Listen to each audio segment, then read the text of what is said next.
اعوذ باللہ من الشیطان الرجیم بسم اللہ الرحمن الرحیم۔ حضرت سہیل رضی اللہ تعالیٰ عنہ بن حنظلہ رضی اللہ تعالیٰ عنہ کی عادت اور خریم رضی اللہ تعالیٰ عنہ کا بال کٹوا دینا۔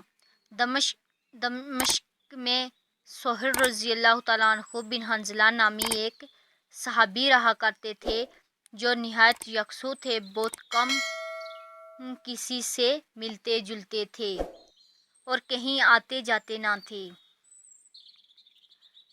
دن بھر نماز میں مشغول رہتے یا تسبیح اور وظائف میں مسجد میں آتے جاتے۔ راستے میں حضرت ابو الرداد رضی اللہ تعالیٰ عنہ پر جو مشہور صحابی ہیں گزر ہوتا، فرماتے کہ کوئی کلمہ خیر سناتے جاؤ، تمہیں کوئی نقصان نہیں، ہمیں نفع ہو جائے گا۔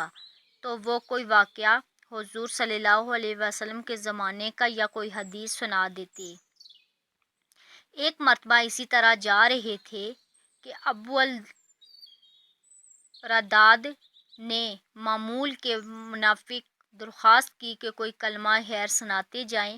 کہنے لگے کہ ایک مرتبہ حضور اقدس صلی اللہ علیہ وآلہ وسلم نے ارشاد فرمایا کہ خریم اسدی اچھا آدمی ہے، اگر دو باتیں نہ ہوں، ایک سر کے بال بہت بڑے رہتے ہیں، دوسری لنگی ٹخنوں کے نیچے باندھتا ہے۔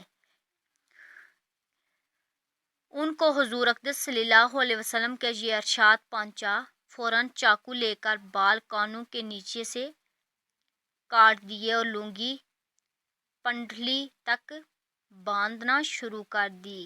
بعض روایات میں آیا ہے کہ حضور اقدس صلی اللہ علیہ وآلہ وسلم نے خود ان سے ان دونوں باتوں کا ارشاد فرمایا اور انہوں نے قسم کھا کر کہا کہ اب سے نہ ہوں گی، مگر دونوں روایتوں میں کچھ اشکال نہیں۔